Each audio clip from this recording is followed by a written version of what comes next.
Assalamualaikum warahmatullahi wabarakatuh. Selamat sore buat rekan-rekan yang hadir dalam podcast hari ini. Selamat berjumpa dengan saya Dian Permana. Insya Allah pada sore hari ini kita akan berbincang sedikit dengan salah seorang pelaku bisnis yang mungkin bisa memberi inspirasi bagi kita semua, khususnya buat saya yang menjelang pensiun. Mudah-mudahan ada pelajaran yang bisa kita ambil hari ini. Kita perkenalan dulu dengan narasumber kita. Silakan Pak Burfandi. Oke, perkenalkan aku Sakti, tapi ada beberapa nama panggilan biasanya. Kalau nama panggungnya biasanya Dev. Oke, jadi mungkin boleh dipanggil Dev aja. Jadi background saya punya villa manajemen di Sentul. Lalu sekarang kita lagi punya bisnis baru namanya Teh Kaisar. Baik, senang berjumpa dengan Bang Dev ya. Salam kenal. Ya, salam. Baik. Jadi pada sore ini kita ingin mengenal lebih dekat ya mengenai khususnya profil mengenai Teh Kaisar ya. Teh Kaisar ya. Betul, kita fokuskan aja di Teh Kaisar Bang Dev karena itu sesuatu yang akan di launching. Jadi mungkin nanti kita akan berbincang ya sedikit banyak mengenai strategi seperti apa ya ke depannya. Baik, mungkin di awal ini kita mulai. Saya ingin hanya bertanya di awal. Saya ingin bertanya mungkin latar belakangnya seperti apa ya sampai dibuatlah Teh Kaisar ini. Apakah ada cerita di balik itu atau seperti apa? Silakan. Bang Dev. Jadi sebenarnya adalah bisnis keluarga. Jadi memang kita punya background masing-masing. Kebetulan kemarin itu waktu lebaran kan kita ngumpul tuh, ada yang dari Bali, ada dari Lampung, ada yang dari Sukabumi, ngumpul lah jadi satu di Sentul. Biasanya kan kita kalau ngumpul ya udah cuma ngobrolin sebatas keluarga atau ngobrolin mau jalan-jalan kemana, pokoknya obrolan yang nggak jelas. Dan pada akhirnya kan kemarin itu kita ada rekan kita yang dari Bali itu dia bawa teh dari Solo, tahu kan es teh Solo itu yang harganya 4.000 atau 7.000 Itu viral.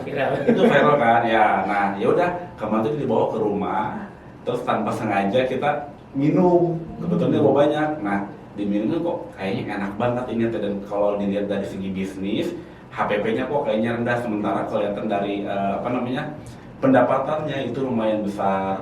Nah dari situ kita mulai, daripada kita diem nggak berguna begini, gimana kalau kita bisnis aja gitu. Awalnya sih memang kita ngalor gitu nih, mau bisnis apa nih kita sebelum teh itu. Jadi pertamanya itu kita mau bisnis bikin laundry, lalu bikin tempat pijat atau rental PS. Tapi karena keterbatasan modal, karena kan kita ini mau nyobanya bisnis keluarga ya, jadi dari 5 orang itu kita patungan, ya udah akhirnya kita putuskan untuk teh karena kita lagi mencoba bikin bisnis. Karena kan backgroundnya beda-beda nih. Kalau saya memang dari awal bisnis, tapi kalau kalau yang 3 ini awalnya memang mereka pekerja gitu. Jadi pada akhirnya kita tetapkan ya udah kita bikin teh. Cuman tehnya mau seperti apa ini? Apakah teh yang biasa atau teh yang luar biasa gitu? Iya. Kalau tadi saya tangkap ada 4 orang ya, Bang Dev ya. Ada 4 orang. Jadi bisa diinfokan misalnya siapa saja mereka ini ya? Oke. Yang pertama itu ada saya. Kalau aku backgroundnya punya manajemen villa di Sentul. Yang kedua ada adik saya namanya Ogi. Dia orang sosmed di Bali. Dia marketing salah satu perumahan besar di Bali.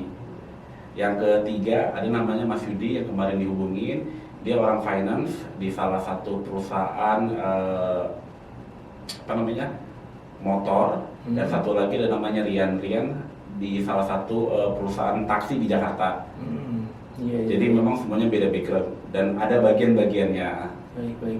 Ini cukup menarik ya. Misalnya beberapa orang tadi backgroundnya pekerja ya. Pekerja semua. Bagus. Itu terus terang inspirasi saya, Bang Dev, karena saya pun pekerja.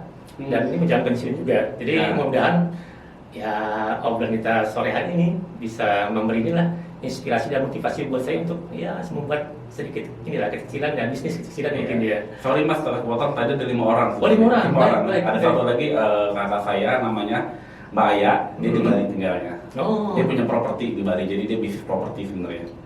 Jadi berbagai macam background digabung di sini ya. Dari berbagai macam background, cuman kalau yang Mbak Aya itu sebenarnya lebih ngajarin adik-adiknya gimana caranya mau bisnis gitu Oh. ya. Support system. Baik, baik, baik. Iya, iya.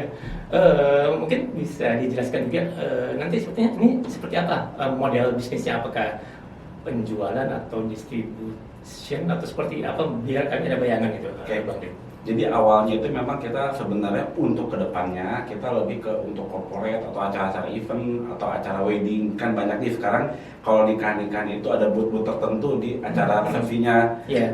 Jadi kayak buat anggap aja merek A, merek B, merek C, tapi kedepan kita ke sana. Cuma karena awal kan kita harus membangun branding siapa sih ini Teh Kaisar gitu.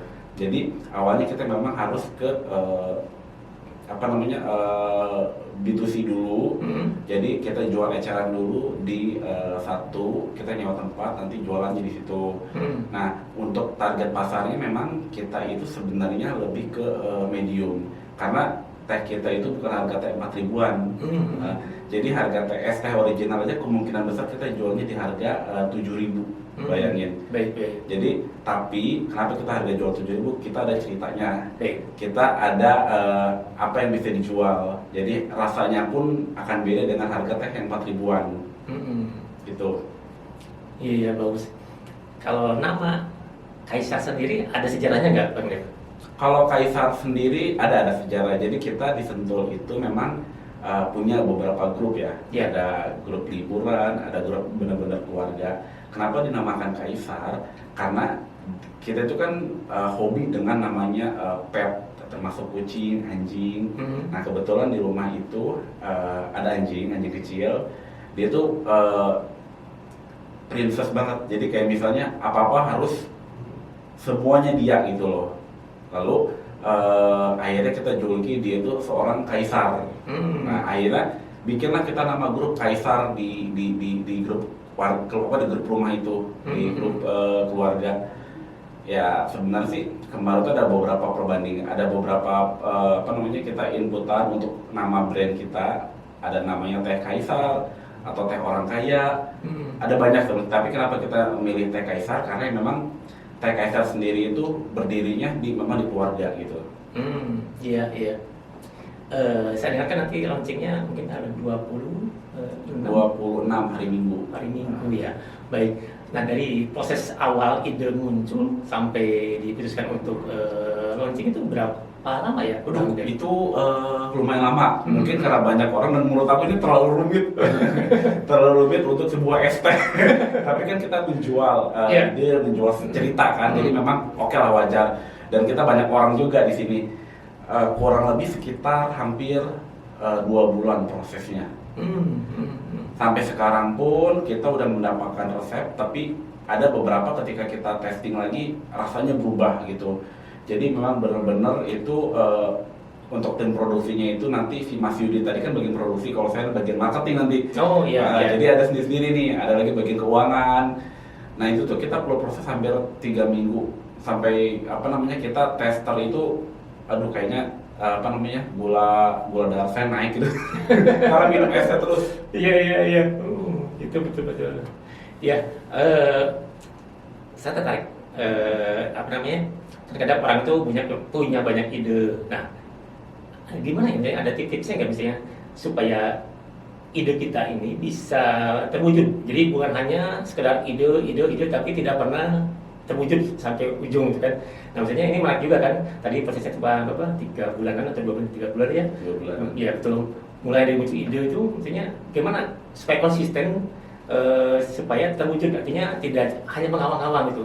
Oke, jadi gini sih kemarin itu karena kan kita sebenarnya backgroundnya beda-beda ya, kalau cuman ngomong-ngomong doang nggak akan terjadi gitu. Yeah. Jadi ya udah pada saat itu kita putuskan, oke kita bisnis ST, dan pada saat itu kita harus ngeluarin modal. Jadi mau nggak mau si orang yang ikut modal harus komit. Ya udah kita putusin kita modal per orang sekitar 5 juta. Jadi 5 juta dikali 5. Jadi memang modal itu terbatas 25 juta. Tapi lumayan gede sih sebenarnya untuk bisnis ST kan dengan nilai segitu.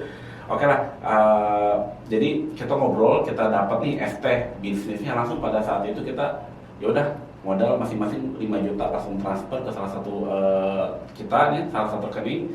Ya udah dari situ kita mulai dibagi-bagi tugasnya, kamu di mana gitu. Jadi ya udah langsung action aja. Karena kalau misalnya kita ngomongin dari awal kita jual di mana, mau bisnis apa, tapi tanpa ada patungan dulu, ya udah itu nggak akan jalan.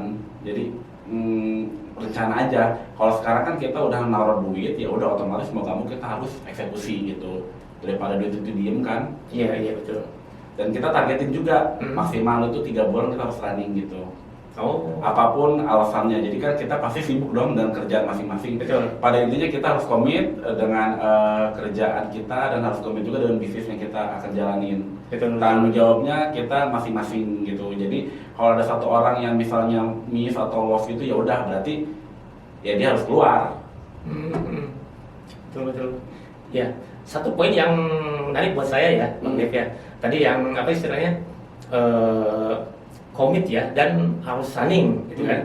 Artinya kan sedikit dipaksa diri kita untuk mewujudkan ide kita ya. Iya.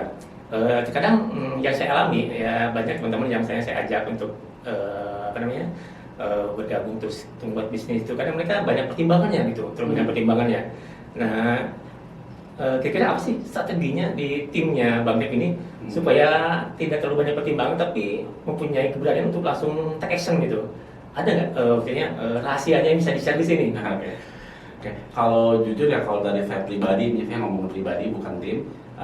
Saya memang awalnya itu dulu pekerja juga mungkin sama dengan teman-teman yang lain, sama kakak saya, adik saya. Tapi setelah saya mencoba untuk, wah ini bukan tempat aku di sini. Akhirnya aku mencoba buka usaha. Aku sempat buka jualan tas. Sempat juga apalagi ya, jualan souvenir pernikahan, dan pada akhirnya sekarang saya bisnis di properti. Tapi memang pada saat itu niat itu memang harus segera di-lock agar supaya bisnisnya tercapai dan supaya bisnisnya running. Tapi ya gitu, kadang-kadang banyak banget sih godaan yang memang aduh malas, jadi kayak itu tuh harus dilawan. Ya pada akhirnya dipaksa lah, ya udah running, pokoknya jangan banyak rencana. Kalau punya ide ini langsung dikerjakan. Yang paling penting kamu biasanya nih kasih target. Biasanya targetnya kalau berarti misalnya konsep A nih, ya udah seminggu, berarti minggu depan harus running gitu. Kalau misalnya gagal, ya udah kita coba lagi. Baik. Mungkin saya ingin juga mengikuti jejak Bang Dev juga ya. Maksudnya kalau saya dipaksa untuk berubah ya dari status saya sebagai pekerja karena menjalankan bisnis dipaksa ya. Nah, saya ingin mendapat sedikit cerita dari Bang Dev mengenai pengalamannya saat waktu itu bekerja terus berubah menjadi istilahnya wirausahawan ya. Ada kekhawatiran dari awalnya. Artinya kan kalau bekerja dapat gaji bulanan gitu, jadi wirausahawan kan mungkin kita tidak menentu ya. Apakah ada seperti itu ya kekhawatiran saat ini? Kekhawatiran itu pasti ada. Tapi ya udah nggak ada pilihan. Ya udah, nggak mungkin aku balik lagi, malu pasti. Karena aku udah memutuskan ini, aku udah ngomong keluarga, udah ngomong ke teman, aku akan mengambil langkah ini. Jadi mau gak mau harus dilanjutkan. Dan itu selalu yang jadi buat kunci buat aku semangat itu, udah gak ada pilihan Dev, udah gak ada pilihan, berarti lo harus maju di sini. Itu aja sih Bang. Iya. Baik. Mungkin sekarang kita beralih ke sedikit masalah pendanaan ya. Jadi kalau saya tangkap ini pendanaannya murni dari masing-masing ini ya. Atau ada dari luar juga? Enggak ada, kita karena bisnis keluarga, jadi memang murni masing-masing orang, masing-masing keluarga. Baik. Artinya masing-masing anggota keluarga ini kan memahami betul ya resiko nanti misalnya loss atau gain kan sudah memahami ya. Iya. Nah, bagaimana supaya meyakinkan masing-masing anggota supaya mereka bisa menjadi seperti itu ya? Nah, sebenarnya kan kalau dilihat dari 4 orang nih yang join nih, 5 orang sama teman saya, backgroundnya memang ada beberapa yang nggak ngerti bisnis. Jadi ketakutan sih selalu ada. Kalau saya kan memang backgroundnya udah bisnis, jadi kalau emang udah loss ya udahlah, anggap aja itu memang kita gagal dalam membuat sebuah produk. Tapi di sisi lain kita punya seorang yang bisa membantu bisnis kita supaya up. Ada namanya Mas Doni, itu kakak saya, itu yang paling tertua di rumah itu. Jadi dia memang backgroundnya adalah seorang konsultan bisnis. Jadi ada dari dia lah masukan-masukan yang membuat mereka semakin semangat on fire gitu. Ya berarti ada ini ya, Ada backingannya. backingannya Tapi bagus. di sisi lainnya nggak naruh modal, dia hanya sebagai memfasilitasi. Oh yaudah, gue kasih tahu langkahnya gini gini gini dan kita harus melakukannya. Tapi bukan 100% dari dia. Intinya ide kita sampaikan ke dia. Kalau menurut dia oke nih good, ya udah berarti kita lanjut. Tapi kan karena kita 5 orang, ya udah kadang-kadang kita saling berbeda pendapat. Nah dari situ baru si Doni ini kasih tahu solusinya. Iya iya. Saya sering mendengar beberapa case ya, Bang Dev. Kalau mungkin tidak semuanya. Kalau misalnya bisnis keluarga itu kadang-kadang ada mungkin bagusnya mereka karena kita satu keluarga, satu darah, bisa kompak ya. Ada istilahnya ada hati ke hati itu lebih erat. Tapi mungkin juga ada perbedaan ya. Kalau perselisihan mendapatkan biasa ya. Maksudnya kira-kira apa ya strateginya yang diterapkan oleh Bang Dev dan anggota yang lain supaya kita nanti usaha ini tidak pecah tengah jalan karena perbedaan pendapat atau nanti misalnya sudah untung sangat banyak, misalnya ada perebutan persentase keuntungan, ada nggak strateginya untuk bisa menjadi seperti itu ya?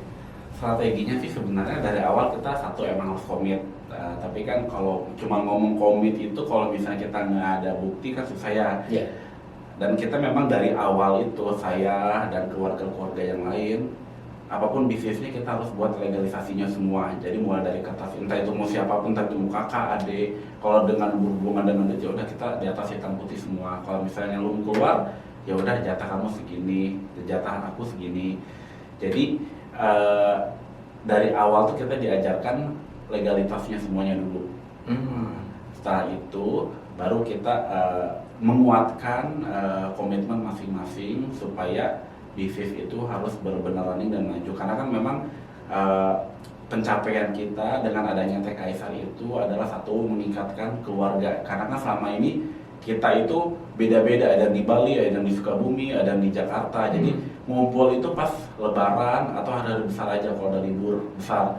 Nah dengan adanya bisnis selain itu, yang 3 ini yang sekarang masih statusnya pekerja pun, kalau misalnya si TKSR ini berhasil dan kita punya banyak cabang, punya beberapa anak perusahaan, ya udah mereka akan fokus di sini.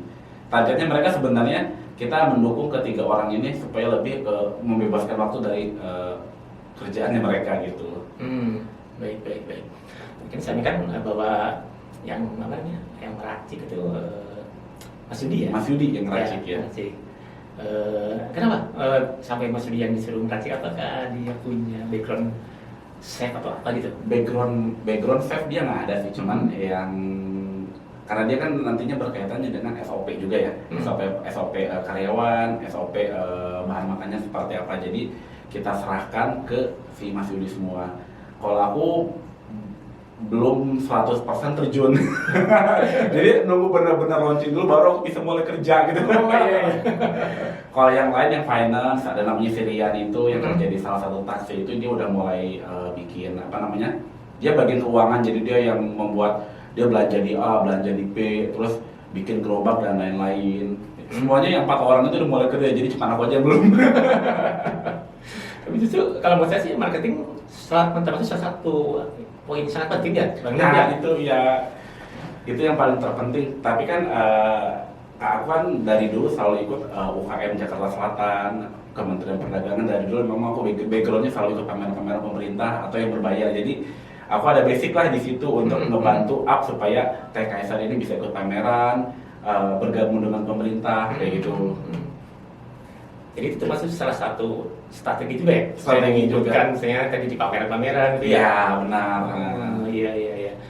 Selain itu akhirnya apa lagi strateginya atau planningnya dari Bang Dev untuk marketing nanti ini? Untuk marketing sih paling nanti kita lebih fokus ke company atau acara-acara wedding. Jadi memang strategi kita sih adalah nanti untuk di sosial media kita lebih di boost ke untuk acara-acara IO gitu. Sama acara-acara ya kayak misalnya birthday atau apa gitu. Jadi lebih ke acara yang mereka memerlukan suatu makanan atau minuman untuk diundang ke acara mereka. Tapi kan untuk menuju ke sana susah, kita harus mengenalkan dulu teh kaisar ini apa, rasanya gimana, yaitu kita dari B2C dulu sebelum ke B2B-nya. Iya, betul. Nanti kan mungkin untuk marketing kan baru juga akan melakukan promosi ya. Kira-kira lewat seperti apa aja promosi yang mungkin akan nanti dilakukan oleh Bang Dev? Awalnya sih memang promosi itu kita yang buat organik kan mungkin dari Instagram dulu, TikTok, itu sih untuk yang awal-awalnya. Tapi karena di Sentul itu aku punya banyak villa, manajemen villa gitu, ada sekitar 30 villaan. Jadi kita akan pasarkan ke situ dulu yang udah kelihatan. Jadi di setiap villa itu kita kasih kayak namanya brosur atau apa, atau kita tawarin, Mbak nih kalau nginep di sini dapat es teh kaisar. Mungkin dari situ dulu awalnya. Karena kan dari situ udah lumayan juga. Jadi memanfaatkan bisnis yang udah ada terus kita masukin. Karena untuk di villa saya aja kita ada namanya catering gitu. Kenapa tidak untuk minumannya juga sekalian gitu. Baik. Nah, dengan kalau es teh itu kan sudah hal yang lumrah ya di Indonesia. Kira-kira produk teh kaisar ini apa yang akan dimunculkan, artinya yang bisa dijual tuh apanya? Ada karakteristik uniknya nggak yang bisa membuat dia berbeda dengan teh yang lainnya gitu?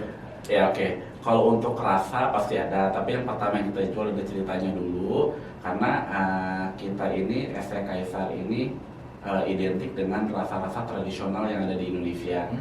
Jadi untuk tehnya sendiri kita bukan produksi sendiri, tapi memang kita ngambil dari pengrajin-pengrajin yang ada di wilayah Indonesia, terutama Solo, Bali.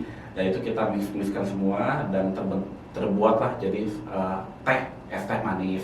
Tapi selain itu kita ada beberapa perpaduan rasa seperti leci, lemon, tapi kita bukan untuk kedepannya sih nanti kita bukan pakai powder, tapi memang kita pakai buah asli gitu. Jadi perbedaan besarnya kemungkinan di situ. Itu poin yang sangat bagus. Jadi kita menjual teh kaisar ini dari buah-buah asli gitu, bukan powder. Iya. Saya kira itu sejalan dengan banyak orang yang sekarang back to nature ya, Bang Dev ya. Artinya kan banyak orang yang sudah memahami pentingnya kesehatan dengan mengkonsumsi buah-buahan yang asli ya, tidak lagi essence atau powder. Ya, mungkin itulah yang mungkin bisa membuat teh kaisar berbeda ya atau unik dibandingkan dengan teh-teh yang lainnya gitu ya. Iya benar. Kalau es teh sekarang kan kalau di pinggir jalan harga 4.000-an manisnya manis banget tapi seger sih. Enak sih. Nah kita sebisa mungkin untuk rasa ya lebih enak dari harga yang 4.000, tapi kita gimana caranya supaya mengurangi obesitas, jadi gulanya nggak terlalu manis, tapi untuk kekentalan tehnya itu benar-benar dapat gitu kepekatannya. Dan itu selama ini sebagai testernya Bang Dev juga ya? Semuanya ada di rumah, jadi yang kerja di rumah menjadi tester. Prosesnya sih sebenarnya kita untuk tester itu kita di Bali dulu. Di Bali kan ada 2 orang, namanya Mbak Aya sama Ogi tadi. Jadi mereka yang membuat racikannya dulu, setelah udah dapet, barulah dikirim ke Sentul. Nah, si Yudi ini mencoba mereka ulang, karena dia kan bikin SOP semuanya nih. Jadi dia yang di Sentul buat racikan baru lagi. Tapi kadang-kadang apa yang di Bali dibuat sama di Sentul masih tetap beda, nggak 100% sama. Jadi harus dicoba beberapa kali percobaan supaya dapat rasa yang pas. Iya betul. Jadi kayak trial and error ya. Trial and errornya ya. Tapi ya di Sentul itu udah beberapa kali tetap enak sih rasanya, cuman ya kita sebagai tester tuh kembung gitu. Karena sudah banyak yang dicobain ya. Banyak banget yang dicobain rasanya, apalagi teh original kan di mana hampir sama ya rasanya. Tapi ya udah kita nyobain bener-bener kembung ya, dari nggak pakai teh, dari nggak pakai es, terus teh anget, pokoknya kembung. Ya, tadi saya cukup tertarik Bang Dev dengan tadi yang bahan bakunya dari dari petani di Solo, di Bali. Bisa jelaskan kerjanya kerjasama seperti apa dengan mereka itu? Apakah timnya Bang Dev membeli langsung atau gimana ya?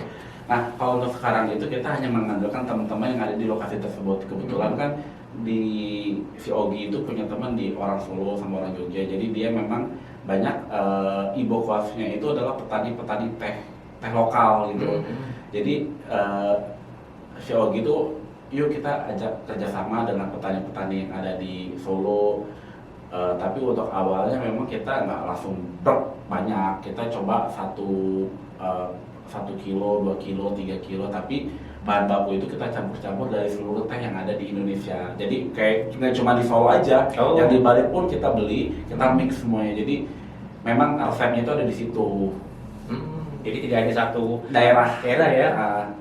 Iya. Makanya teh Kaisar itu kenapa kita selalunya cita rasa Indonesia, karena memang dari berbagai penjuru yang ada di Pulau Jawa, Pulau Bali itu dijadiin satu dan terciptalah rasa teh Kaisar itu. Baik. Berarti mungkin nanti kalau dari berbagai tempat dan diracik itu akan jadi muncul rasa baru yang unik ya kalau menurut saya itu. Iya, kayak muncul rasa baru yang unik. Tapi yang nggak jauh-jauh dari es teh. Iya.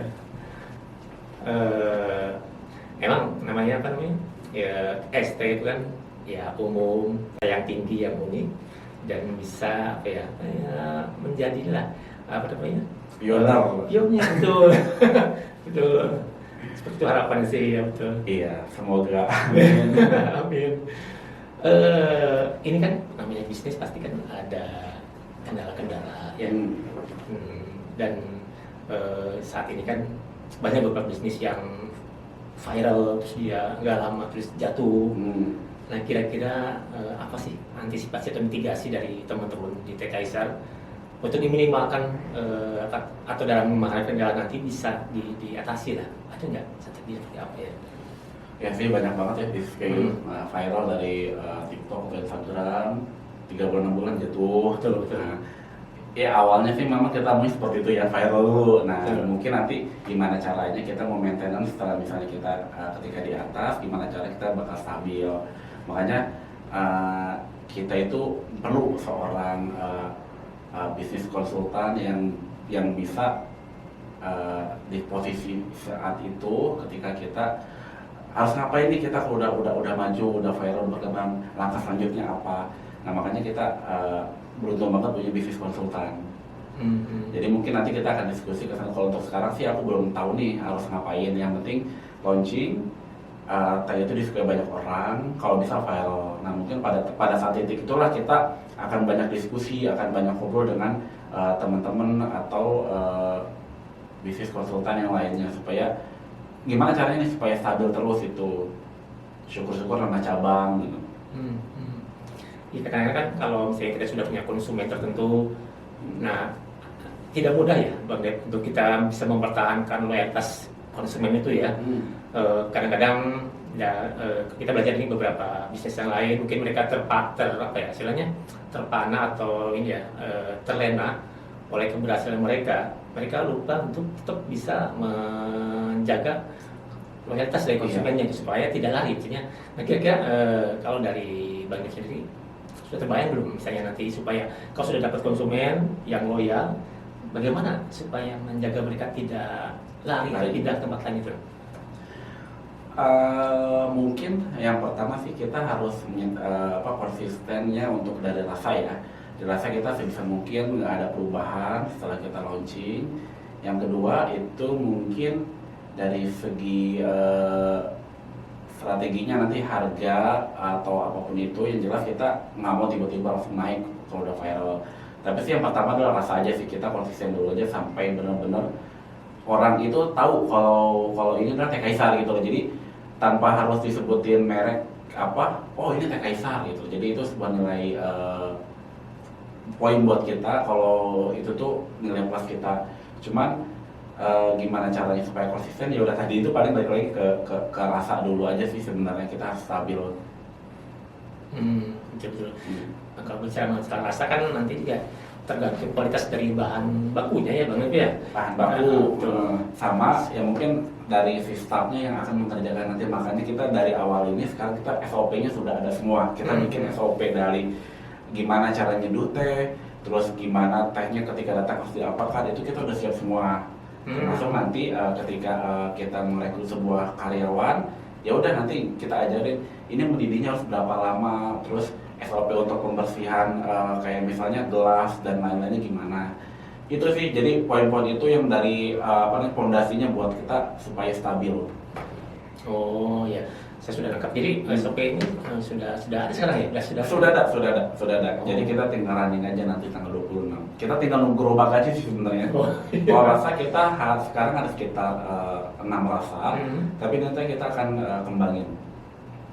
Artinya ini 6 rasa ini di awal ya, di awal aja. Nanti mungkin akan melihat ini ya, kira-kira konsumen maunya seperti apa ya gitu ya? Kan Iya, gitu ya. memang ya. Dan itu prosesnya pasti lama, nggak setahun 2 tahun. Betul.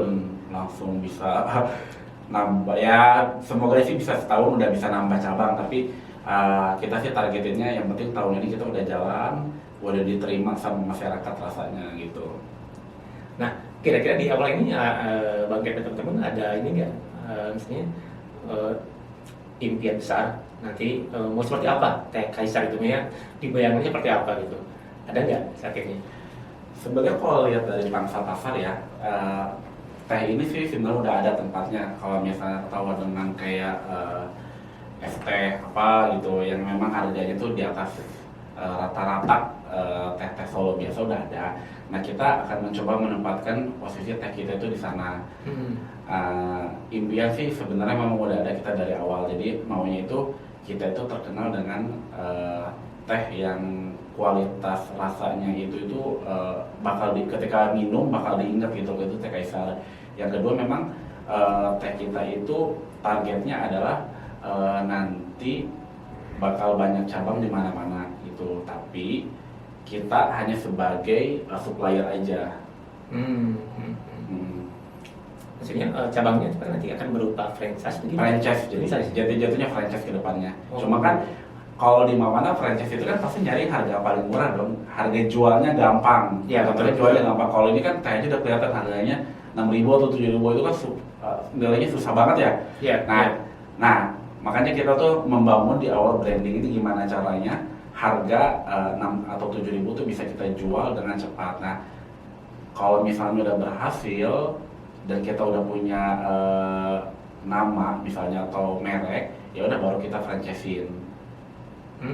Baik. Jadi poin utama ya dari sini dulu, kita dari awal dulu yang B2C-nya dulu aja. B2C dulu itu, itu fondasinya di sana ya. Fondasinya di situ. Nah, mungkin nanti kan konsumen itu kan akan menilai ya.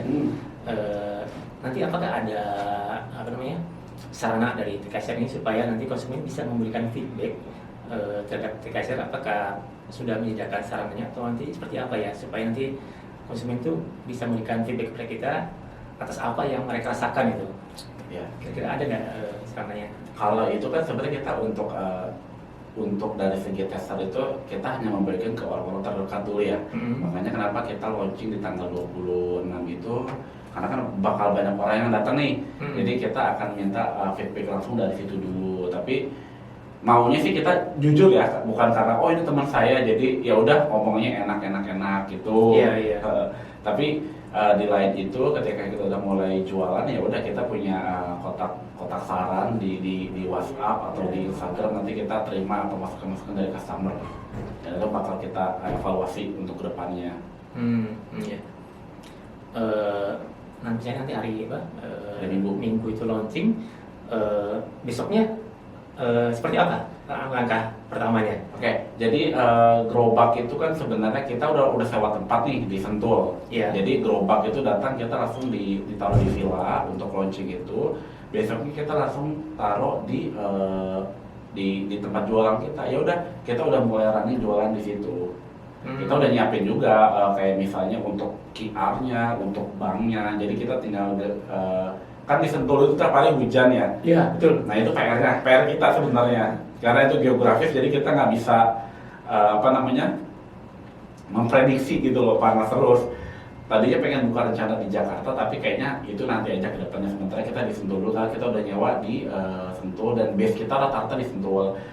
Jadi setelah launching itu ya kita langsung jualan. Dan kita memang karena nama baru kita mungkin akan memanfaatkan ada Instagram Ads atau Google Map, itu aja sih yang kita manfaatin. Iya, iya. Tadi mengenai gerobak tuh biasanya dia langsung di berapa gerobak maksudnya di awal ini? Satu dulu. Kita Oh, beli iya. custom ya. Dan baru jadi itu minggu-minggu ya, hari Rabu udah jadi sih, dan hari Minggu udah ready disentuh. Pas launching itu udah ada. Jadi di situ udah ada karyawannya, proses produksi juga sudah ada. Jadi tinggal jual aja. Udah ready semuanya. Iya, iya. Kalau boleh tahu sentuhnya di mana Bang ya? Di Sentul City. Sentul City yang di sebelah mananya? Di Tahu Taman Budaya nggak? Tahu, iya. Nah, dari Taman Budaya itu ada namanya Ruko Jagaland, sekitar 1 kilometeran. Jadi di ruko-ruko situ nanti lokasi. Oh, di Jagaland. Ya, untuk penjualannya. Tapi kalau untuk villa-villa kita ada di area Sentul itu. Iya, iya, iya. Jadi tadi kan diputuskan di pertama ini tempatnya di Sentul karena alasannya mungkin karena sudah ada beberapa ya apa ya? Satu alasan kita itu karena kita emang sudah punya tempat di situ. Iya. Nah, yang kedua pasar kita mungkin kita akan nyoba ke villa-villa dulu. Kita kerjasama dengan villa-villa karena kan sebenarnya banyak banget tamu-tamu villa ini banyak banget tanya sesuatu, Kak beli kopi di mana? Padahal sebenarnya di Gojek, GoPay, di Gojek kan banyak ya, di Shopee pun banyak. Cuma mereka masih nanya ke kita. Ya udah, dari situ kita, oh kayaknya peluang besar nih kalau misalnya kita tawar-tawarin es teh ke tamu-tamu villa, apalagi kalau di panas-panas. Apalagi kan di Sentul tuh banyak trekking ya. Dan kebetulan tempat kita itu adalah tempat base-nya orang-orang start buat trekking. Nah pas banget sih di situ untuk bukanya. Oh, iya, iya. Jadi pertimbangannya itu. Dan yang ketiga, karena kita semua di Sentul, jadi untuk ngontrol semuanya gampang. Untuk nanti hari pertama langsung operation ini berapa orang tenaga kerjanya? 1 orang, kita masih 1 orang karena sebenarnya untuk bahan-bahan baku udah kita siapin. Jadi si staff ini hanya cuman bikin manasin air aja, sama ngeracik ketika ada misalnya ada yang ambil varian rasa lain. Kalau original sih memang udah jadi, tinggal di ya kayak biasa lah, teh biasa, tinggal diambil es batu, dimasukin tehnya. Rencana itu nanti tiap hari, mungkin Senin sampai Minggu atau gimana? Kita setiap hari buka dari pagi sampai sore. Termasuk hari libur juga buka ya? Hari libur kita buka karena kita udah targetin nih. Jadi kalau misalnya 1 bulannya kita harus targetin berapa cup yang terjual. Bagus sih. Ya makanya kita kan di Sentul itu kan sebenarnya kalau bukan hari atau event besar itu kan sepi ya. Iya betul. Nah jadi ya makanya kita kolaborasi dengan villa-villa yang ada di situ, atau misalnya nanti kita kolaborasi dengan penyedia trekking yang ada di situ. Jadi ketika mereka setelah trekking minum es teh. Iya betul sih, kalau di sana banyak ini ya Aktivitas, iya banyak aktivitas. Betul. Saya pun pernah sana trekking kan waktu itu hari Minggu ya. Memang ramai sekali itu, ramai itu, dan banyak orang ya jajan di sana kan. Ada yang makan, ada yang minum, ya mungkin itu betul juga apa yang Bang pikirkan, ini potensi yang cukup ini ya, apa menarik ya di sana ya. Iya, karena kan yang trekking kalau kita lihat kan benar rata-rata orang Jakarta kan. Iya betul. Kalau untuk harga, aduh 6.000 7.000 kayaknya buat orang sini udah inilah mudah banget lah. Iya. Dan mungkin karena habis trekking capek, ya harga segitu pasti dibeli. Tapi kan kita bukan karena harganya, tapi kita ngejual rasa sama ceritanya. Iya betul. Yang cukup menarik tadi kan Bang Nep ceritakan bahwa Sentul ini kan hampir tiap hari hujan ya. Jadi kan kalau boleh saya tangkap itu ya anti mainstream juga, maksudnya di tempat yang sering hujan menjual sesuatu yang dingin. Tadi mungkin selain potensi yang trekking dan lain, misalnya nanti di Sentul ini sudah berjalan, kira-kira di tempat mana lagi yang akan dijajaki ya, Bang Dev ya? Yang dijajaki sih sebenarnya ketika ini nih, jadi ketika kita udah running di Sentul, jadi kita udah mulai running untuk acara-acara pameran yang di kantor kan biasanya pameran ada 3 hari ini, hari Jumat 1. Kalau nggak di acara-acara di lapangan Banteng atau event-event kecil yang ada di Jakarta yang memang 1 hari atau setengah hari. Mungkin dari Sentul kita langsung ke arah sana dulu. Kita coba 2 atau 3 bulanan. Setelah itu berjalan, kemungkinan besar kita akan bukanya langsung di Jakarta. Karena di Jakarta sendiri dari segi penduduk lebih banyak. Yang kedua, kebutuhan untuk minum juga lebih banyak dan cuaca di Jakarta kan tiap hari kebanyakan panas ya, jadi memang kemungkinan besar di Jakarta sih. Oh gitu. Tapi kedepannya ada juga misalnya kepikiran atau planning untuk mengembangkan misalnya ke luar Jabodetabek, ada nggak? Maunya seperti itu mimpinya. Ya mudah tercapai ya Bang Dev ya. Amin. Terus kan saya senang untuk teman tipe-tipe orang kayak Bang Dev dan lain-lain yang punya semangat yang tinggi dan optimistis yang tinggi ya.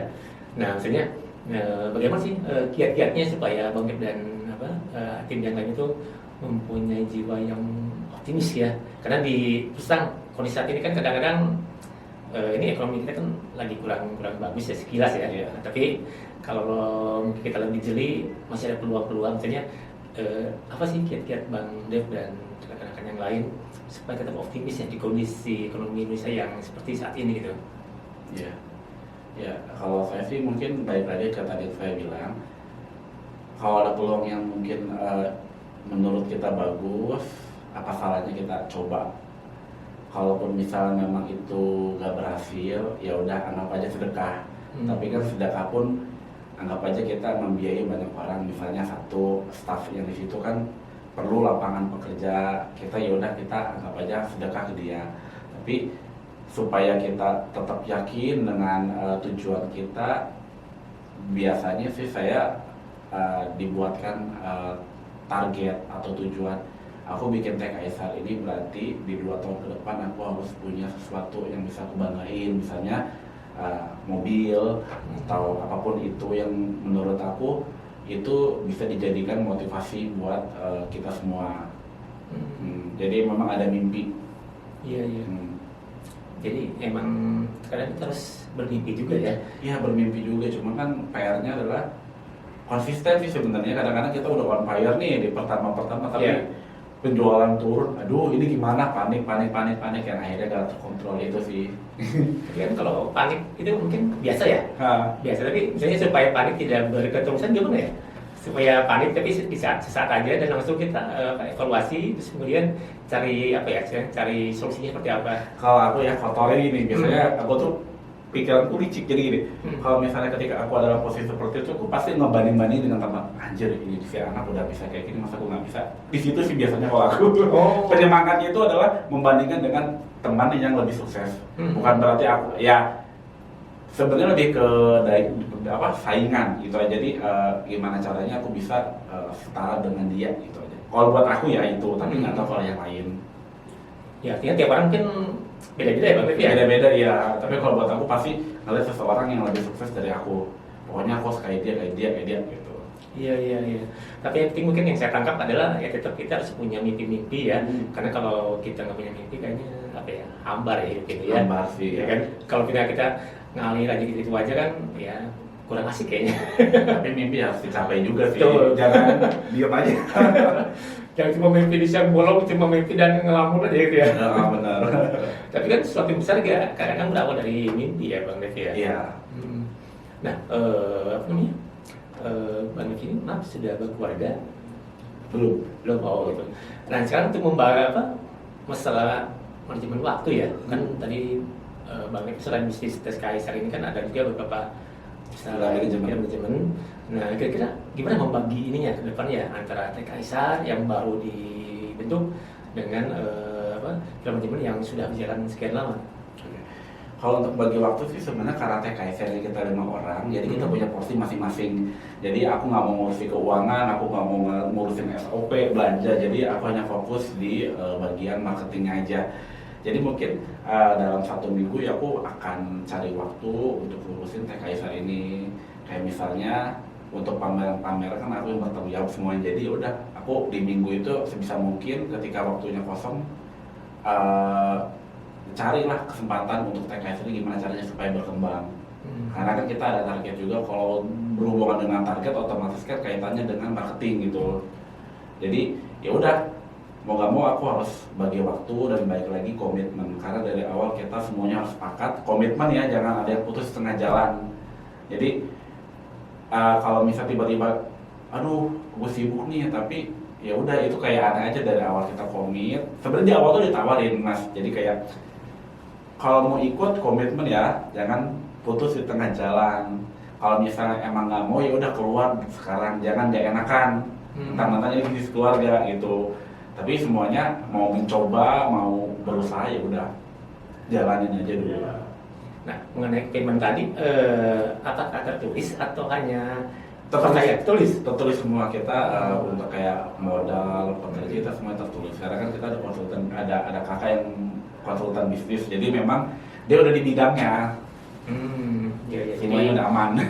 walaupun keluarga, tapi diusahakan proses bisnisnya berjalan secara profesional ya. Iya, semuanya dari dulu kita diajarin seperti itu. Karena kalau buru-buru dengan duit mau keluarga atau siapapun, kalau misalnya ada sesuatu, ya udah pasti kayak gitu kan ujung-ujungnya. Betul sekali, betul. Nah, misalnya nanti di tengah jalan mau ada pengembangan ya atau ekspansi, perlu dana tambahan. Kira-kira tetap dari anggota tim atau menerima dana dari luar ke depannya? Nah, itu sih sebenarnya poin yang kemarin kita bahas juga. Kemungkinan kalau bisnis ini kan antara berkembang atau nyuntik modal. Nah, kalau nyuntik modal kemungkinan besar dari kita masing-masing dulu. Kita belum terima dari luar. Karena kita mau fokus ini bisnis keluarga, ya udah kita harus jalanin di keluarga inti dulu. Kalau misalnya memang udah berkembang, baru kita mencari dari luar. Tapi artinya sempat juga ada kepikiran ya, misalnya nanti suatu saat bisa menerima dana dari luar. Ya, itu nanti ya. Tapi mungkin masih agak jauh gitu ya, karena jauh banget itu. Kira-kira ada harapan maksudnya mulai buka cabang berapa tahun dari sekarang ya saya? Harapan aja ya. Harapannya target ini sih kita udah sepakat nih, kita nggak muluk target di tahun ini kan udah bulan Juni kita tiga itu termasuk Sentul. 3 sama untuk corporate itu kita udah mulai jalan. Tahun depannya lagi kita 2 kali lipatnya. Iya. Tadi kan di awal seperti disampaikan beberapa target ya kayak acara-acara wedding ya. Itu nanti kira-kira seperti apa sih marketingnya untuk atau promosinya? Apakah mendekati event organizer atau seperti apa ya? Ya itu nanti kita aku pendekatannya ke IO, kalau untuk wedding, acara birthday ya ke IO pasti. Tapi kalau untuk ke pemerintah ya tetap kita acara pendekatannya lewat sosialisasi. Kalau ada acara-acara kantor aja sih sebenarnya. Kayak misalnya Kementerian A lagi bikin seminar apa, ya udah kita masuk dari situ. Ya udah deh ini tanya dari gue dong. Makanannya boleh dari yang lain, kan banyak nih kantor, kan banyak nih kalau misalnya kita seminar di hotel-hotel. Nah, ya kita masuk ke situ juga. Jadi walaupun sebenarnya si hotel udah punya makanan dan minuman, tapi kita lagi mencoba untuk masuk ke situ. Kita ngejual esnya, tapi ya esnya yang berbeda dengan yang lain gitu. Nah, misalnya nanti Bang mau masuk tadi ke mana? Kantor pemerintahan itu, kira-kira susah nggak? Misalnya dibandingkan kantor-kantor swasta, apakah ada ini ya perbedaan perlakuan, misalnya kita harus seperti apa treatmentnya ya? Kira-kira ada nggak yang seperti itu? Kalau pemerintahan sih sebenarnya beda sih sebenarnya, beda jalur ya. Kalau pemerintah kan mereka semuanya mulai dari uang masuk itu harus sesuai dengan SPK yang dari pemerintah diturunkan ke pemerintah, misalnya ke kantor A gitu. Jadi itu agak ribet prosesnya memang. Jadi mungkin akan ada untuk pembayaran juga akan lama ya. Tapi kita yang penting pada intinya kita mencapai target apa yang kita jual di bulan itu. Tapi kalau untuk swasta sih seharusnya lebih gampang. Karena mereka mesen, bayar, ya udah. Kalau pemerintah kan beda lagi, mesen, bayar kapan-kapan. betul sekali sih, betul sih seperti itu. Nah, misalnya seperti itu, kan nanti cash flow apakah terganggunya untuk saya pembayarannya kita sudah kurang modal, terus pembayarannya kan misalnya agak lama, artinya cash flow-nya akan terganggu ya. Ada ini ya, pending ya. Pending sih, gimana cara mensiasati ya? Itu nanti ada lagi yang bagian keuangannya, namanya si Rian tadi. Ya tapi kan sebenarnya saya dulu jualan tas-tas juga, tas-tas etnik nih. Kebetulan masuk pemerintah juga gitu. Jadi ketika kalau misalnya barang masuk pemerintah, banyak banget uang itu belum kepending sampai beberapa bulan. Biasanya sih kalau udah nyampe target misalnya bulan ini duit kita ketat misalnya 35%, ya udah berarti ketika ada orderan lagi sebisa mungkin kita minta DP atau apa, jadi langsung dibayar. Jadi yang 30% itu mau nggak mau targetnya kita harus bulan depan harus cair. Jadi kita kasih kuota misalnya 30% buat yang pending, sisanya ya udah harus bayar langsung. Oh gitu ya. Karena kalau nggak gitu, Kalau kayak gitu untung bisa jangan sampai 90% ke pending semua. Iya. Modalnya gimana gitu. oh iya iya. Nah kemudian mengenai permodalan, ini porsinya masing-masing sama atau ada Sama, perbedaan? Sama ya. kita nggak ada yang beda, jadi biar gampang juga ke depannya. Hmm. Untuk pembagian nanti saya ada untuk pembagiannya gimana nanti, apakah Dividennya. dividennya itu maksudnya Kita sih sebenarnya untuk 1 tahun 2 tahun kita ngambil dividen dulu, kita puterin dulu. jadi fokus untuk Mengembangkan. menumbuhkan dulu ya, supaya establish dulu ya. Ya mungkin malah nyuntik. Tapi itu kayaknya kalau di bisnis itu untuk hal yang biasa ya. Hal yang biasa sih kayak gitu. Jadi jangan berharap harus diuntung di 1 tahun 2 tahun pertama. So, kita kalau udah bisnis udah 3 tahun bertahan aja itu udah bagus sebenarnya. Dengan laporan keuangan yang stabil ya, atau mendapatkan margin yang lumayan. Tapi kalau 3 tahun masih minus ya itu harus di pulang. Tapi ada yang salah di sana ya. Kayaknya yang salah. Tapi kita target kita memang 3 tahun itu kita ngambil dividen, kita dapat, kita puterin, kita kembangin. Iya betul. Tadi kan masing-masing orangnya loh ya, masing-masing punya tugas masing-masing. Dan tadi Bang berusaha untuk fokus misalnya pada di marketing, tidak mencampur yang lain. Artinya kan masing-masing orang ini percaya ya kepada kapasitas kemampuan masing-masing. Ya. Nah, bagaimana ya supaya percaya? Karena kan mungkin kadang-kadang ada perasaan ragu. Mungkin di sekarang awal mungkin masih percaya. Misalnya just in case tengah jalan ada kendala, terus mulai satu orang, kurang percaya, ada kompetisi orang tim yang lain. Gimana maksudnya supaya apakah nanti ada ngasih masukan atau tetap percaya, gimana ya? Nah, kenapa awalnya kita dibagi-bagi seperti itu porsi masing-masing? Karena kan kita ngeliat background masing-masing ya. Jadi ada yang memang keuangan, ada marketing, ada yang manajemen waktu dan lain-lain lah. Jadi dari awal kita udah tetapkan porsi masing-masing. Tapi untuk kedepannya kita setelah satu bulan running kita ada namanya evaluasi. Nah, mungkin dari situ kita akan evaluasi masing-masing per divisi gitu. Jadi ya udah nanti kita pokoknya karena keluarga jadi bebas terserah mau ngomong apa aja dan nggak usah sakit hatian gitu loh. Jadi lebih apa ya?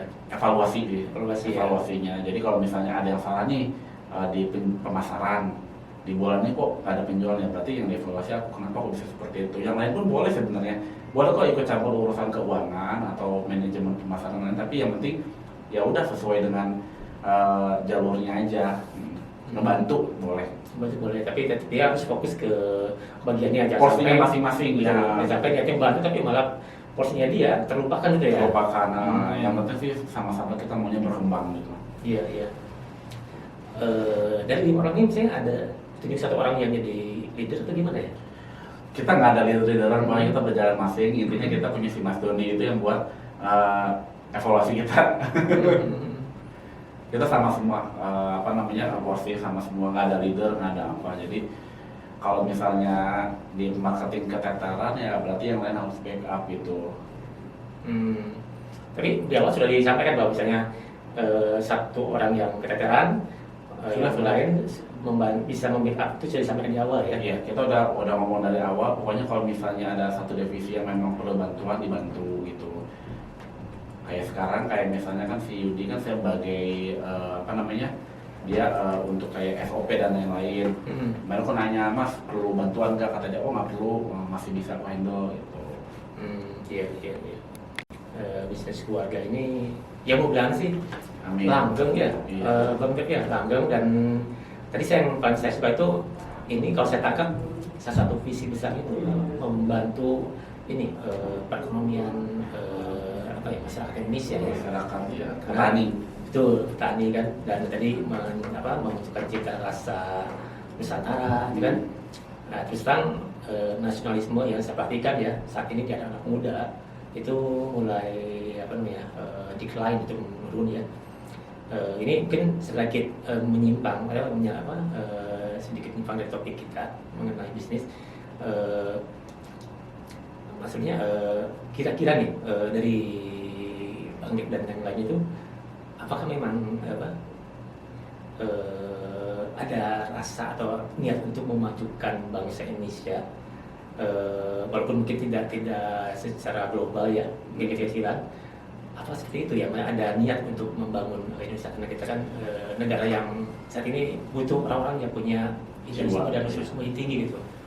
Sebenarnya sih nanti akan berhubungan dengan sendirinya karena kan di satu lain kita memajukan UKM-UKM yang ada di daerah masing-masing kayak misalnya Solo, Jogja, walaupun tidak secara langsung signifikan, tapi kan setidaknya kita membantu 0,0% kan itu membantu banget buat mereka.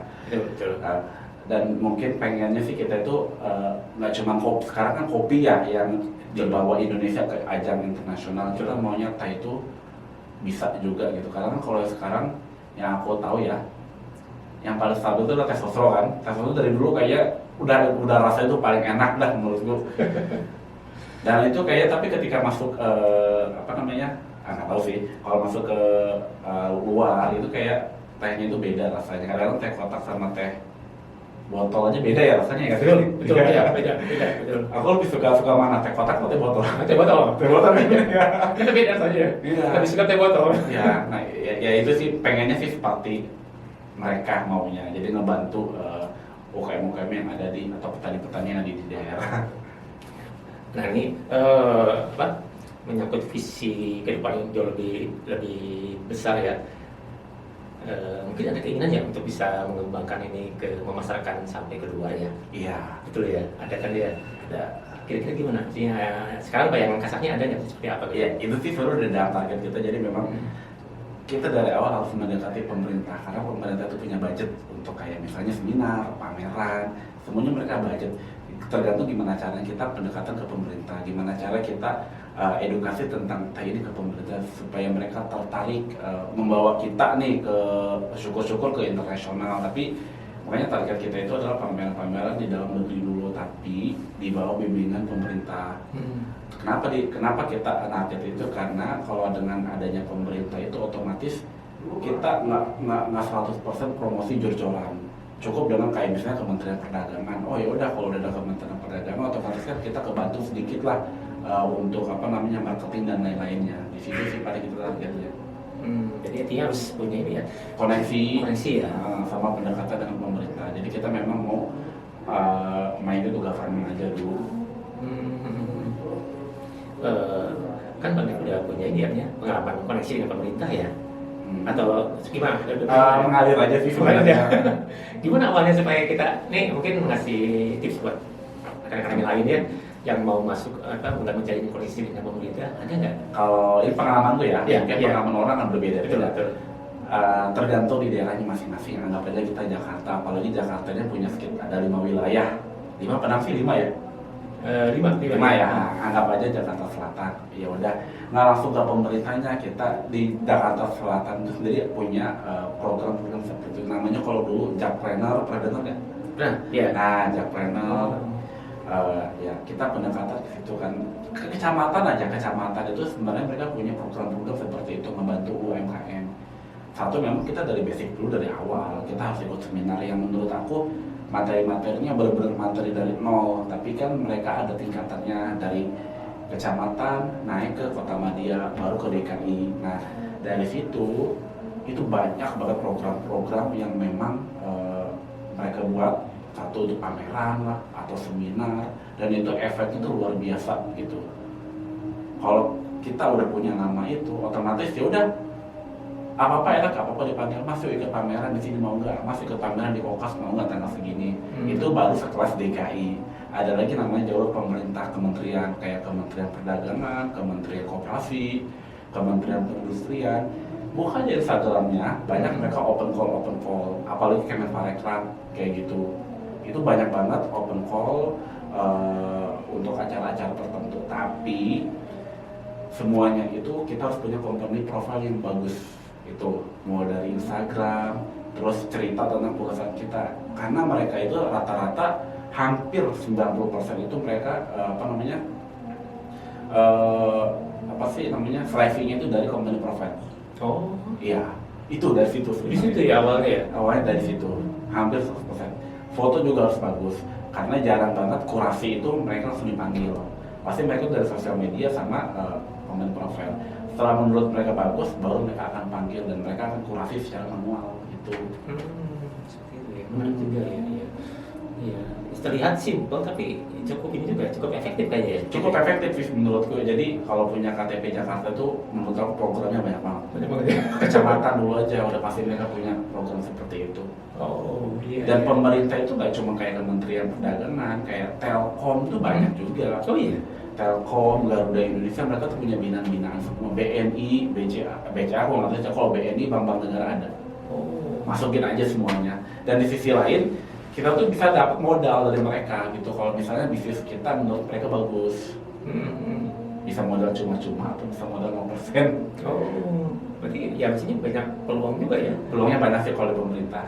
Iya iya iya. Cuma kan kalau aku lihat anak-anak muda sekarang itu kayaknya maunya pameran yang berbayar langsung. Sebenarnya kan itu cost-nya terlalu tinggi ya. Tapi kecuali kalau dia pede dengan produknya sendiri, punya cost lebih ya nggak apa-apa. Tapi kalau kayak kita modalnya memang terbatas, biasanya kita lewat jalur yang gratisan dulu. Iya iya iya. Iya. Ya saya kira sih nggak ada masalah ya. Nggak Nggak masalah. masalah gratisannya, kan tujuannya sama ya. Tujuannya sama. Iya betul. Sekarang pandangan Bang Dev dan tim mengenai bisnis lain yang serupa ya. Apakah itu dianggap sebagai saingan atau gimana?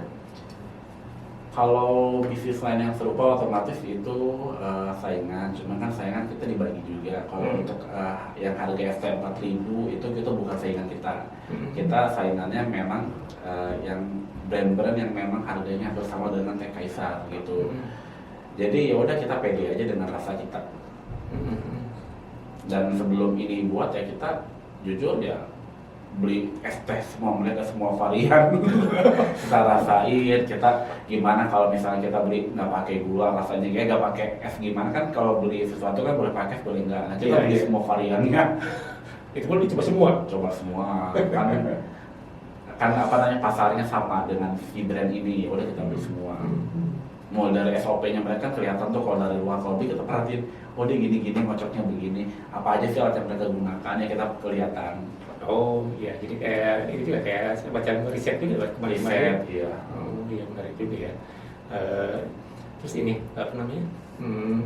Nanti ada indikatornya nih kira-kira, misalnya nanti kan ada evaluasi ya, jadi evaluasi misalnya sebulan ya.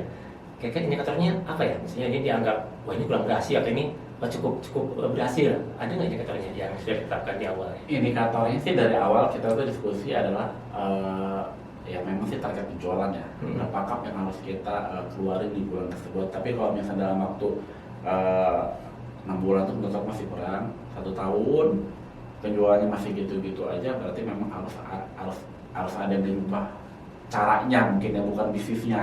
Kalau menurut aku bisnisnya udah bagus, tapi mungkin caranya harus ada yang dirubah gitu. Jadi kita nanti di hasil evaluasi itu akan ada follow up ya. Maksudnya, misalnya ada kekurangan di mana, solusinya seperti apa, nanti coba di follow up ya. Ini kita rubah semuanya. Tapi kan kalau 2 bulan 3 bulan menurut aku itu belum cukup lah, minimal bulan lah baru bisa kelihatan evaluasi besarnya. Nah misalnya nih sebulan 2 bulan itu sepi banget ya misalnya nih, kan mungkin ya ada muncul perasaan sedikit kecewa atau semangat turun ya. Kira-kira gimana misalnya supaya ini tetap bisnis tetap bisa berjalan, karena kan mungkin 2 bulan termasuk masa percobaan ya. Nah gimana supaya kita tetap optimis bahwa ini tetap bisa jalan gitu? Sebenarnya sih kita udah cari bulan-bulan yang memang bulan itu kita rame ya. Juni-Juli itu kan sebenarnya bulan di mana orang musim liburan. Oh iya. Ya, jadi kita harus bisa running bulan Juni. Jadi kelihatan dari situ ketika rame apakah kita ada penjualan banyak atau enggak. Tapi kalau bisa di 2 bulan ini kok nggak ada omset yang bagus, ya udah berarti ada something yang memang harus kita rubah gitu. Tapi kan kita baru mulai ya, nggak bisa langsung putus asa. Tapi gimana caranya supaya kita nggak down pada saat itu? Ya udah kita cari cara lagi. Kan kelihatan kalau misalnya memang secara offline, secara retail nggak ada penjualan, otomatis kan memang mungkin harga di sentrol itu terlalu mahal untuk bicara. Jadi kita harus cari cara, ya udah cari cara Google Ads atau Instagram Ads atau Gojek atau Grab. Di situ kita naikinnya. sementara ini belum ini, maksudnya dengan Gojek atau Grab ini belum cuma Ya, kita belum bekerja sama karena kan kita belum ada produknya. Jadi tapi untuk media-media kayak handphone, kasir itu udah siap semua, udah siap running. Oh, sudah siap semua ya? Udah siap semua. Oh. Itu makanya aku bilang ini terlalu rumit untuk sebuah SME bisnis karena dari perintilan itu udah kita udah ready semua. Mungkin karena kita berlima jadi cepet ya. Iya. Ya mudah itu jadi ini ya, jadi apa awal yang bagus ya. Awal yang bagus. Dari satu itu mau cerita nih dari segi brand. Sebenarnya nama awalnya itu bukan Teh Kaisar. Oh iya. Dulu kemarin itu namanya apa ya? Aku lupa. Teloka kan. Jadi gini, kita tuh kan dari awal emang maunya semua itu terdaftar di Haki. Yeah, Jadi nama-nama kita yang kita udah buat udah setuju itu kita daftarkan di Haki, ditolak semua. Oh. Ditolak semua. Benar-benar Teh Kaisar pun ditolak.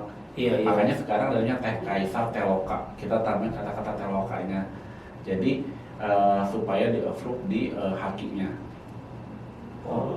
Di situ aja kita hampir seminggu lagi mikirin namanya. Aduh gimana ya? Karena kita nggak mau bisnis asal ngasih nama gitu loh. Ketika udah syukur-syukur sukses, tapi tidak terdaftar di Haki, tapi ada yang mengakuisisi brand tersebut kan sayang, sia-sia kira-kira. Jadi yang kita awal tuh tadi kita fokusnya legalitasnya dulu semuanya. Mulai dari brand, mulai dari NIB dan lain-lain kita udah buat semua. Iya, untuk ini ya, apa namanya? Istilahnya jaga-jaga ya. Kalau ada orang yang berniat buruk ya, mengambil alih, kalau kita belum punya apa namanya dari hakinya, mereka kan ini bisa nyerobot ya. Bisa nyerobot, ya. Betul. Dan itu poin plus juga untuk masuk ke pemerintah, karena pemerintah itu mereka punya standar kayak misalnya, lo kalau mau gabung sama kita lo harus punya NIB, lo harus punya haki gitu. Jadi itu udah dilepas sih. Nah tadi saya lupa nanya. Teloka itu artinya apa ya, Bang? Teloka itu sebenarnya teh lokal. Oh, iya. Teloka itu teloka. Oh. Ya, tapi ya betul-betul mencirikan ini ya, apa cita rasa nusantaranya ya, gitu ya. Kemarin kan itu sempat pengen kasih nama teh orang kaya, karena kan harga teh kita di luar Nurul ya, Iya. di atas 7.000. Gimana kalau namanya teh orang kaya? Tapi kan itu kayaknya bakal banyak menimbulkan argumen-argumen yang bakal kacau. Jadi yaudahlah kita Teh Kaisar aja.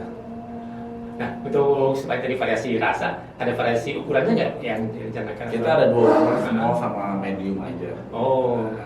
22 sama 24 kalau nggak salah. Iya. Bedanya berapa ribu kalau boleh tahu? Selisihnya. Selisihnya sih biasanya nggak beda, aja cuma 1.500 sama 1.000. Ini harga kan belum ditentukan ya, belum? Atau sudah? Harga sudah ditentukan. Sudah ya? Nanti kita waktu launching kita sampaikan. Ya. Baik. Nanti datang ya hari Minggu Mas. Insya Allah ya, datang. Kalau boleh tahu, yang diundang itu dari apa? Dari mana saja ya? Ini kan acaranya kita langsung 2 ya. Jadi ada acara Teh Kaisar sama satu lagi rebranding manajemen Villaku. Jadi yang diundang itu satu dari teman-teman kita sendiri yang memang support untuk bikin Teh Kaisar. Yang kedua adalah klien-klien dari Villa. Harapan tadi yang klien dari Villa itu bisa jadi ini ya, sarana juga untuk Benar, ya. sekalian aku mempromosikan program itu. Cerdas juga nih Bang. Sekali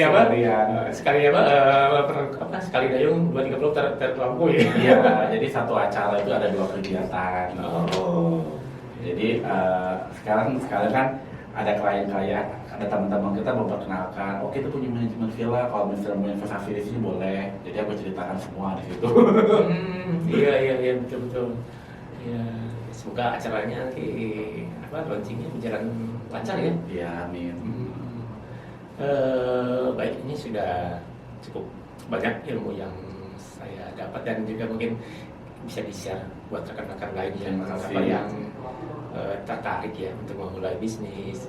Yang saya dapat dari poinnya adalah terus terang yang saya dapat di sini poin pentingnya adalah bahwa Bang Dev dan tim itu punya optimistis yang tinggi ya. Iya. Di tengah kondisi yang tidak terlalu menentu saat ini di Indonesia, tapi tetap punya optimistis, dan itu mungkin yang harus ditularkan kepada rekan-rekan lain yang terutama anak-anak muda ya, yang karena Nah sekarang terutama Gen Z itu banyak yang apa ya, mentalnya tidak setangguh bangkit dan rekan-rekan. Nah, Yang mudah-mudahan apa yang kita diskusikan sore hari ini bisa membawa hikmah lah, perbaikan buat anak-anak muda. amin. Dan mungkin nanti kedepannya saya sih berharap walaupun ini mungkin kecil ya, bukan kecil ya, bertahap ya, tapi mudah-mudahan nanti dampaknya signifikan untuk apa namanya kemajuan Indonesia. Amin. Yang menurut saya mungkin bisa bantu dengan doa ya Bang Dev ya. Iya, Kak. Ya, Terima kasih. doa supaya usaha Bang Dev dan keluarga bisa berjalan dengan lancar dan bisa berkah ya buat keluarga, buat masyarakat di Indonesia, dan juga buat inilah misalnya buat pemerintah Indonesia juga mempromosikan apa namanya ya teh yang punya ciri khas Nusantara. Karena tadi disampaikan bahwa kalau kopi kan sudah lumayan mendunia ya. Nah teh ini mungkin ya mudah-mudahan nanti bisa juga seperti itu gitu. Ya mungkin bisa diawal dengan teh kaisar. Berharap nanti mudah-mudahan bisa berkembang dan bisa mendunia gitu. Nanti mungkin kalau suatu saat apa namanya teh kaisar sudah menerima apa namanya modal dari luar, mungkin saya tertarik juga untuk bergabung. Karena ini saya senang ya, semangat seperti ini saya senang artinya ya inilah optimis, pantang mundur, dan ya ada anti mainstreamnya juga di sini. Mungkin sebelum kita berpisah ada yang Bang Dik bisa sampaikan di atau sebagai closing statement ya, apa yang bisa disampaikan di sini? Apa ya, paling silakan mencoba kalau misalnya mau usaha, jangan cuma buat rencana aja, karena kalau dilihat dengan rencana kita ini kan hanya sebuah es teh, bayangin kan sebenarnya siapa aja bisa jual, tapi kita mengemas teh tersebut bisa naik kelas gitu aja sih gitu. Jadi kalau punya rencana dikerjakan, jangan cuma ngomong doang, tapi emang harus segera bergerak. Baik, ya jadi sederhana tadi powerful. Iya, betul. Jangan cuma ngomong-ngomong doang ya, jangan cuma ide-ide dan wacana-wacana yang tidak pernah terwujud. Iya, nggak apa-apa walaupun modalnya kecil, tapi coba aja dulu. Coba aja ya, coba aja. take action aja. Take action aja. Ya baik. Nggak harus nunggu perfect lah, kelamaan itu. Kan banyak nih teman-teman kita kalau bikin pesan tuh sebelum perfect semuanya baru running. Ya betul, saya setuju dengan Bang Devan. Kalau nunggu perfect, kayaknya kita nggak pernah bisa perfect ya. Akan bisa ya. Iya kan? Iya. Betul. Baik, terima kasih banyak Bang Dev. Baik, rekan-rekan semua, kita selesaikan dulu diskusi kita pada sore hari ini. Mudah-mudahan ada manfaatnya. Jika nanti dari teman-teman ada komentar, silakan nanti disampaikan di kolom komen. Baik, terima kasih. Sampai di sini saya ucapkan terima kasih. Wassalamualaikum warahmatullahi wabarakatuh. Terima kasih banyak Bang Dev. Iya.